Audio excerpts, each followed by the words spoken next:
Merhaba arkadaşlar. Çok istediniz. WhatsApp'tan, sosyal medyadan, yorumlarda, YouTube'da çok yazdınız. Sadece bir anakarttan telefon yapabilir misin diye. Ben de önüme dizdim bugün anakartları. Ekran, malzemeler, kasa, batarya. Bakalım bunlardan bir telefon çıkartabilecek miyiz? Bu videonun konusu bu. Maliyeti minimum tutarak, anakartlar zaten çeşitli zamanlarda çeşitli yerlerden 5 liraya 10 liraya alınmış anakartlar. Şu an elimizde 2 tane iPhone 6 anakart var. Sadece anakart satın aldık bunun için. Bu anakartların durumlarını şu an için bilmiyorum. Benim için de sürpriz olacak. Takıp test edeceğiz. Bunlar da daha önceden satın aldığım anakartlar. Mesela şunun sim yuvasını sökmüşüm. 5S var burada. 5 var. Bunlar da şu sağlam olabilir mesela. Bakmadım. Bunu da deneyeceğiz. İleriki projelerde bunları da değerlendiririz.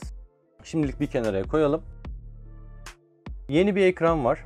iPhone 6 ekranı. Sadece anakart aldığımız için, başka malzeme olmadığı için bu telefona ait bir tane ekran soğutucu var. Ekran plakası. Aynı zamanda home filmini anakartla bağlantısını sağlıyor. Yeni bir ön kamera aldık. Yeni bir home tuşu aldık. Bu kamera eski bir kamera. Çıkma. Daha öncesinde elimde vardı zaten. Yeni bir kasa aldık. Kasanın yanında zaten sim yuvası, sim demiri geliyor. Buzzer grubu da geliyor. Şarj grubu da geliyor. Yan ses tuşları. On-off tuşu. Dolu kasa buna deniyor arkadaşlar. Hani çok soruyorsunuz ya, tamiret.net sitemizde de satıyoruz. Ondan sonra bir tane de Fuji Power bataryamız var, yüksek amperli. Şimdi şu anakart biraz daha bana sağlam gibi görünüyor. Diğer anakartta Wi-Fi adaptörü yok ve anakart bakım plakaları yok. Müdahale görmüş öncesinde. Muhtemelen bir arızası vardı. Bu şekilde bu anakartı takıp deneyeceğiz. Şunları bir kenara ittirelim. İşleme başlamadan önce bir etrafı toplayalım. Sadece bize gerekli olan malzemeler kalacak. Çalışma alanımızı düzenleyelim. Şimdi bu iPhone'un vidaları da eksik. Eksik vidaları da tamamlayacağız. Cihazın maliyetinden de bahsedeceğim ilerledikçe. İlk önce anakartı oturtarak işleme başlayalım. Bu dediğim gibi dolu bir kasa. Bu malzemeleri nereden bulabileceğinizi de aşağı linkini bırakacağım. Dolu kasadan da bahsedeyim nedir diye. Dolu kasada yani şarj filmi olur, buzzer olur, ses hoparlör çıkışı, on-off filmleri ve yan ses açma filmleri olur. Onun haricinde başka bir şey gelmez. Dolu kasa bu demektir.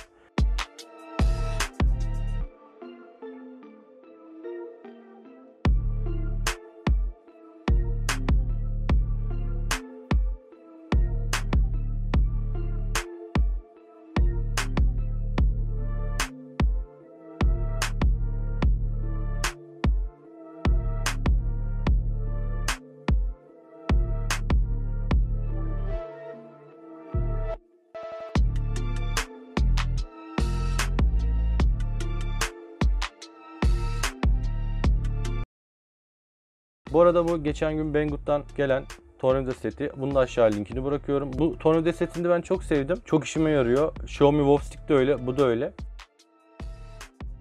Ben vidanın yerlerini ezbere bildiğim için takıyorum. Uygun vidayı seçiyorum.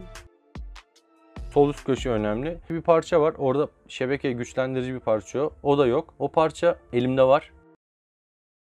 Şu parça. Hurdadan söktüm bunu da. Ayırmıştım daha önce kenara. Hurda olan hiçbir şeyi telefonunuzdan atmayın kesinlikle. Bir yere ayırın. Lazım olabiliyor.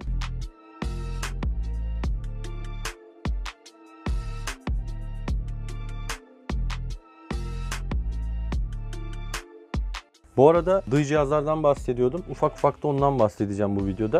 Şimdi bir post yayınladım birkaç gün önce Instagram'da. Yeteri kadar stok cihaz yaptık. Birkaç aydır onunla uğraşıyorduk. Sizin için tamir eğitimi verebilmek için bu cihazlara ihtiyacımız vardı. Siz de çok soruyordunuz. Abi hurda cihaz bulamıyorum. Nereden bulurum gibi şeyler soruyordunuz. Biz de böyle bir proje uygulamaya karar verdik. Şöyle hurda cihazları her arkadaşımıza göndereceğiz. Platin üyeliği yapacağız. Çünkü canlı yayınla haftada bir kere eğitimle vereceğiz. Sadece platin üyelik ücreti ödeyeceksiniz. Cihaz ücreti ödemeyeceksiniz. Ayrıca ekipmanınız varsa ekipmanınıza devam edersiniz. Ekipmanınız yoksa ama tamiret.net'ten ama başka yerden bir tornavida takımı alsanız iyi olur. Göndereceğimiz cihazlar hurda, bozuk, arızalı cihazlar. Onları tamir etmeye çalışacaksınız. Biz de yardımcı olacağız canlı yayınlarda size. Proje bu şekilde ilerleyecek. Detaylarını sosyal medya hesaplarımızı şu sağ alt köşeden eklerseniz oradan gün içinde paylaşıyorum. Zaten platin üye olduktan sonra WhatsApp numaramızı da göreceksiniz. Oradan da iletişim halinde olacağız sizlerle. Çok talep geldi sizden bu konuyla ilgili. Umarım başarılı oluruz. Eylül'ün ilk haftası ya da ikinci haftası başlamayı düşünüyoruz. Böyle bir şey yapmak istiyorsanız bir an önce bence platin üyeliğe geçin ki kontenjan sınırlı olacak bu iş. Çünkü herkese bu hizmeti aktaramayız. Muhtemelen belli bir rakamda sınırlayacağız. Kapasiteye göre bakacağız. Hani bizim verebileceğimiz hizmet kalitesine göre bakacağız daha doğrusu. Ayrıca o platin aboneliğe geçtiğiniz zaman alt kademedeki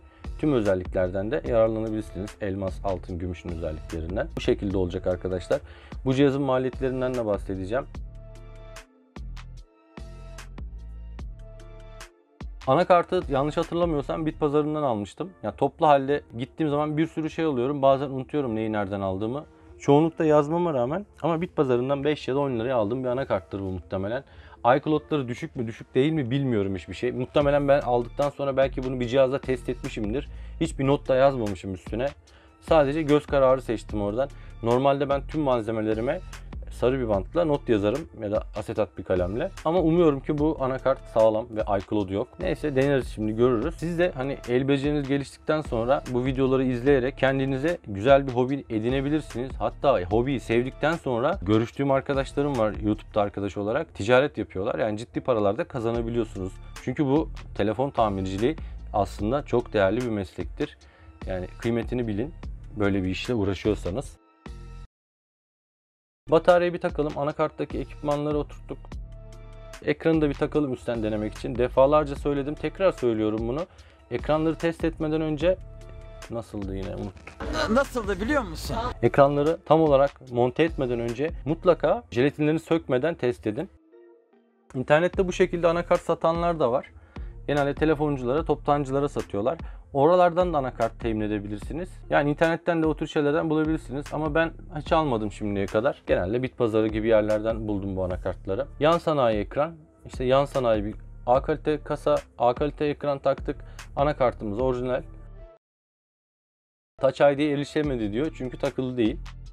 Bir şeyler yüklü cihazda. Şifre çıkmadı şansımıza. Muhtemelen ben daha önce bunun anakartını takmışım bir yere. iCloud'unu da düşmüşüm. Öyle bir şey olabilir.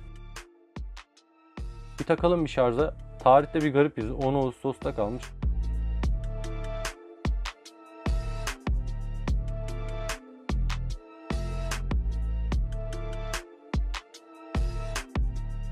Şuradan bir ayarlara girelim. İnternete bağlanınca muhtemelen düzelir.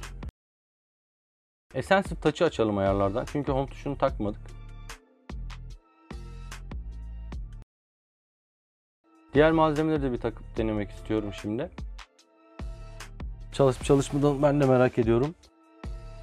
Bu yeni bir ekran demiştik. Ekranda bir problem olmadığı için jelatini artık sökebiliriz.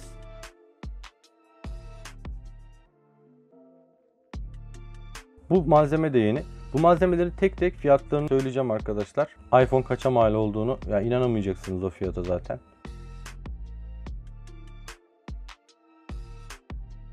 Şunu da şuradan sökelim.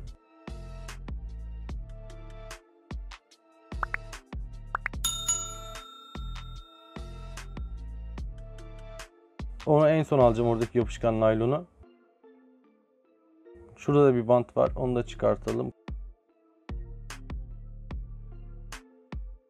Bu ara plaka ekran soğutucu aynı zamanda olan malzememizi oturtalım yerine. İlk önce bunu monte ederek başlayalım. Sonra sırasıyla işte yukarıdaki ses grubu, kamera grubunu takarız. Home tuşunu takarız. Yan vidaları da yok bu plakanın. Onu da kendimizden takacağız, bulacağız.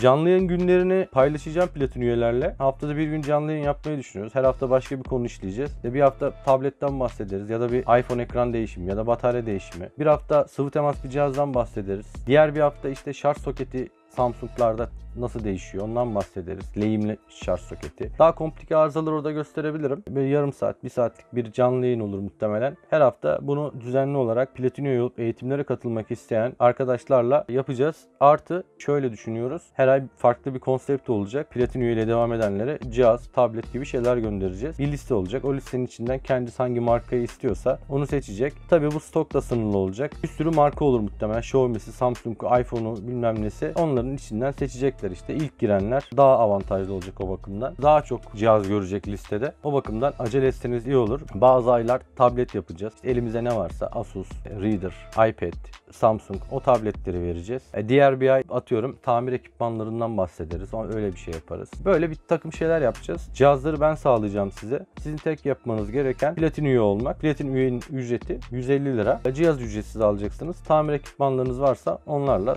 siz yaparsınız. Yoksa ama başka bir yerden ama benim tamiret.net web sitemden alabilirsiniz. Orada zaten ben kendi kullandığım ürünleri satıyorum. Kullanmadığım hiçbir ürün satmıyorum biliyorsunuz. Yani dediğim gibi sosyal medya hesaplarımızı da takip edin ki orada gün içinde bir takım duyurularda, cihaz satımı ile ilgili duyurularda gibi şeylerden bahsediyoruz. Bu önemli çünkü her zaman YouTube'da size ulaşamıyorum.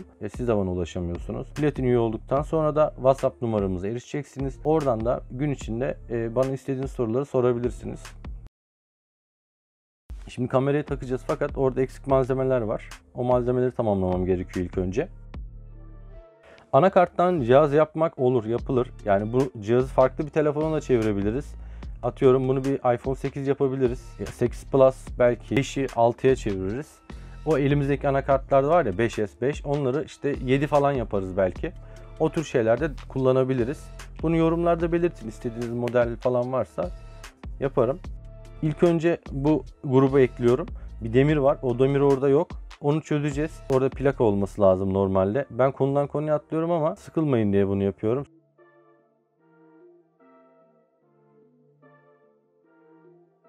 Nasıl oturttuğuma bakın. Dikkat edin. Zaten bunları diğer eğitim bölümünde detaylı olarak göstereceğim size. Püf noktaları var anlatmam gereken. Bazen burada kameranın açısı uymuyor, anlatamıyorum. Ya da YouTube'a video hazırlarken bazen kesmem gereken noktalar oluyor. Özgür olamıyorsun o kadar. Videonun kalitesi düşmesi durumu var çünkü.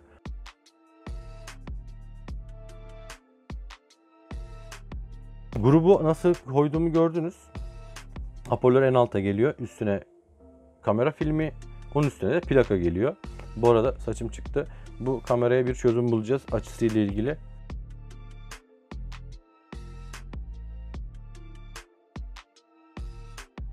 Dayı cihazların yanında tornavida göndereceğim mi göndermeyeceğim mi diye sordunuz. Maliyet çok yükselir. Çoğu insanın elinde zaten ufak tefek tornavidası var. Olmayanlar da en basitinden, en ucuzundan o cihaza göre ne aldı? Samsung aldı. Bir yıldız tornavida yeter çoğu telefona. iPhone'da sadece değişiyor. iPhone içinde bir tane set aldığınız zaman zaten ucuz setler de koyacağım şimdi ben 15-20 liralık. Onlar da çözer. Ya da 75 liraya sattığımız bir tane set var. Tüm iPhone modellerini söküyor. Samsung da sökebiliyor. Öyle bir şey de olabilirsiniz. Ya da şöyle Banggood'dan şu 85 lira mı neydi? Böyle bir şey de sipariş edebilirsiniz. Ama önemli olan şöyle. İlk önce çok pahalı ürünler almayın. Belki sevmeyeceksiniz bu hobiyi. O yüzden minimum başlayın her şeye. Yani severseniz ileride zaten kendi kendinize ekipmanlar size yetersiz gelecek ve daha üst düzey profesyonel ekipmanları almak isteyeceksiniz.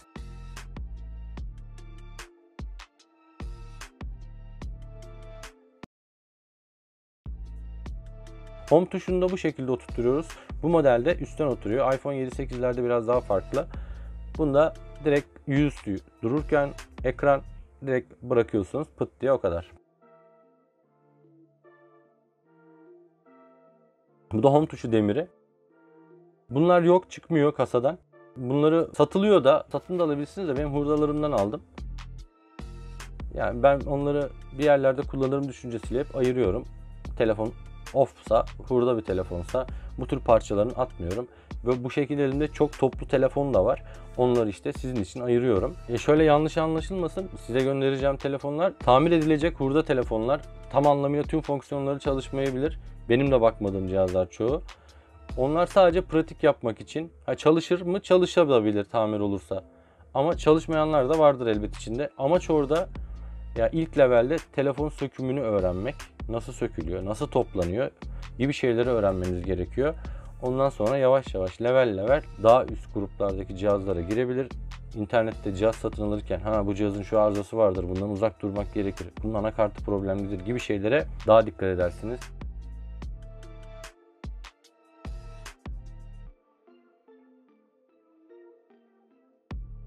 Bazı vidalar eksik kaldı. Bulamadım.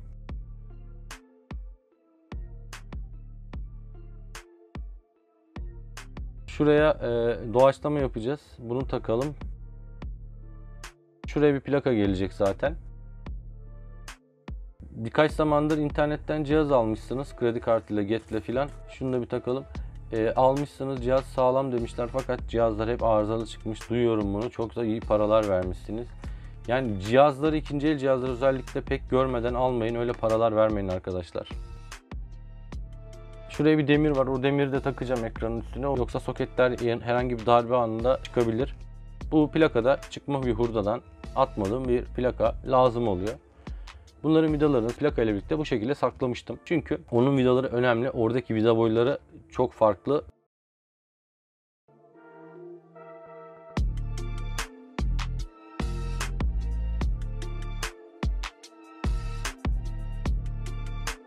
Şimdi şunları şuradan bir çıkartalım.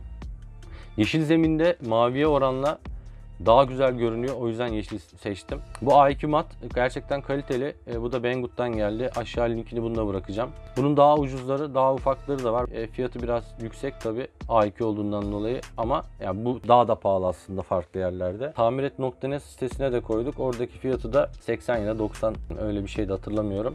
Oradaki de güzel. O A3.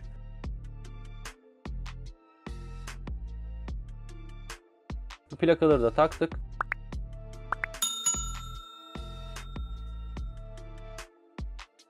Bu vidayı da buraya takıyorum. Fakat olmuyor bu vida buraya. Bir vida eksik. Burada 4 vida çıktı o banttan. Oraya başka bir vida düşüncem olmadı. Cihaz satışlarımız genel aboneli, altın, elmas, platine devam ediyor. Sosyal medyada paylaşıyorum. Oradan takip etmeniz yeterli arkadaşlar. Bu plakayı da oraya takıyorum. Gördüğünüz gibi iPhone Lego gibi toplaması aslında kolay. Level olarak düşündüğümüz zaman bu 1 falandır. Biraz videoya dikkat ettiğiniz zaman halledersiniz. Bazı malzemeleri ben bu şekilde saklıyorum. 6 Plus çıkma kamera falan filan. Genel anlamda 100.000'e gelince detaylı bir vlog'da çekmeyi düşünüyorum. Meslek hakkında da ufak tefek size artık bilgilendirmeler yapmaya başladım. Yavaş yavaş arkadaşlar her şey sindire sindire. Bunlar mesela çıkma ekran, soğutucu, ara plakaları, vidaları dahi içinde. Bunları atmıyorum. Siz de elinizde böyle hurdalar varsa kesinlikle çöpe atmayın. Bir gün lazım olabilir bu işle uğraşıyorsanız. Ya da bu işle uğraşan birisine verin. Yani böyle vidaları böyle poşetlere falan koyuyorum, saklıyorum. Siz inanamazsınız zaten görseniz benim bu hurdalığımı, böyle çıkma parçalarımı ve arada paylaşıyorum. Paylaşırım yine. Çok fazla malzeme var elimde.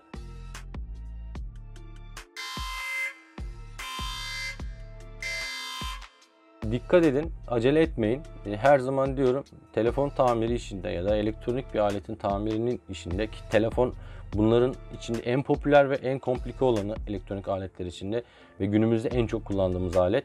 Bunu kesinlikle aklınızdan çıkarmayın. Küçücük bir yanlış hareketiniz oradaki flexlere zarar verir. Kopartırsınız filmini. Düşünün bu bir arkadaşınız, eşinizin, dostunuzun, bir müşterinizin cihazı olduğunu. Yani o psikolojiyi yaşamak istemezsiniz. İyi olmaz. Şevkiniz kırılır, motivasyonunuzu düşürür. O yüzden motivasyonu yüksek tutmak için her işte başarıya odaklanmanız önemli. Tamir olur olmaz ayrı konu ama sizin hatanızdan dolayı bir tamir olacak cihaz heba kesinlikle olmasın. Elbette hata yapacaksınız. Her insan hata yapar ama minimum düzeyde hata yapmaya özen gösterin. Tarih eskide kalmış. Şimdi ben sim kart takıp bir şebekesini de kontrol etmek istiyorum. Cihazımızda şu an için herhangi bir sıkıntı görünmüyor. Sim kartı gördüm. Sim kartımın pin kodunu istiyor şu an. Bu benim test sim kartım. Kesinlikle 112'yi test için aramayın arkadaşlar. Böyle bir tane test sim kartınız olsun. Bakın Turkcell yazısı da geldi. Tarih de düzeldi. 28 Ağustos. AFAD'dan mesaj geldi. Şimdi eksik bir şey kaldı. Onları tamamlayacağız. Şu vida kutumuzdan onları da bulalım. Tamiret.net'e elimden geldiğince, yani fırsat buldukça, malzemeler her zaman var elimde de koyuyorum ürünleri. Takip edersiniz. Sosyal medyada paylaşıyorum. Bu da Xiaomi Wow Stick. F2 modeli. Bu da birkaç hafta önce Banggood'dan gelmişti. Bunu da inceleme videosunu yukarı paylaşırım. İndirimde olabilir hala. Böyle bir şeye merak olan varsa, ihtiyacı olan varsa girip alabilir. Bizim linkten gidince güzel bir indirim yapıyorlar. Uçak kargoyla alırsanız da bir 10-15 gün süre içinde geliyor. PTT kargoyla alırsanız da 15 lira kapıda bir ödeme yapıyorsunuz. Onun haricinde normal kartınızdan diğer ücreti çekiyor. O da aşağı yukarı 20 gün civarında geliyor. Şöyle bir test yapalım. Işık testi. A kalite ekran olduğu için ışık parlaklığı gayet güzel. Onun haricinde ekran dokusu olsun, kasanın dokusu olsun. Pürüzlü değil hiç. Normal orijinal ekran gibi ya da orijinal kasa gibi. Bazı kasalarda ben de çok gördüm. Teneke hissi var. Böyle bir dokuda bir problem var. Kalitesiz olduğunu hissediyorsunuz elinize aldığınızda. Benim kullandığım ekipmanlar yıllardan beri tecrübeyle sabitlenmiş olduğu için, İthalatçıyı ve tedarikçiyi de iyi tanıdığım için sıkıntı çıkmıyor. Bir sıkıntı çıktığı anda zaten nazım geçen insanlar oldukları için o ürünü anında değiştiriyorum. Kendi istediğim kalitede ürün getirtirebiliyorum. Yani ben tedarikçiden değil, ithalatçıdan alıyorum aslında bunları. Bunları ithal eden insanlar kendileri. O yüzden bir sıkıntı yaşamamam doğal. Öyle herhangi bir problemim olmuyor. Tamiret.net'e de kesinlikle inandığım ve kalitesini gördüğüm ürünleri koyuyorum. Jelatinleri sökmediğiniz zaman satın aldığınız ürünlerde kesinlikle iadeniz her zaman vardır arkadaşlar. Unutmayın bunu. Kameracı arkadaşlar. Ne var oğlum? Neredesiniz? Verdiği Konya yolundayım. Konya yolunda. Bakın kamera testi yapıyorum. Param yok. Ön kamerayı da test ettik. Gelmediniz hala. Konya yolundayım lan. Aldırın beni buradan. Sese de bir bakalım. O da iyi, gayet güzel. Şimdi gelelim cihazın maliyetine arkadaşlar. İşte burası zurnanın zırt mırt dediği yer. Hemen size elimdeki listeden bahsediyorum. Anakartın fiyatını hatırlamadığım için 5-10 lira arasında yuvarlak bir şey söyleyeceğim size. 5 liradır ya da 10 liradır. Daha yüksek bir para vermemişimdir. Ön kamera, home tuşu, home ara filmi, ekran demiri, iç kulaklık, arka kamera, ekran, batarya ve kasa 430 lira tüm masraflarımız arkadaşlar. Anakartını da kaça aldık diyelim. 10 liraya aldığımızı varsayarsak hepsi 440 lira yaptı. Yani sıfırdan bir telefon iPhone 6 yapmak 440 liraya mal oldu bize. Normal bir rakam. Belki daha ucuza mal edebilirdik. Nasıl? Mevcut bazı malzemeler, elinizde hurdası vardır. O şekilde mal edersiniz. Sadece bir anakarttan telefon oluşturulabiliyormuş. iCloud yoksa her zaman dediğim gibi iPhone'larda anakart çok önemli. iCloud çok önemli. Bunlar okeyse o telefonu alabilirsiniz fiyatı da makulse. Ama iCloud falan filan varsa, anakartta da sıkıntılar varsa, ısınma problemi gibi uzak durun derim. Çok ucuza yedek malzeme olarak alınabilir. Yüksek paralar lütfen vermeyin. Boşuna paranız çöp olmasın.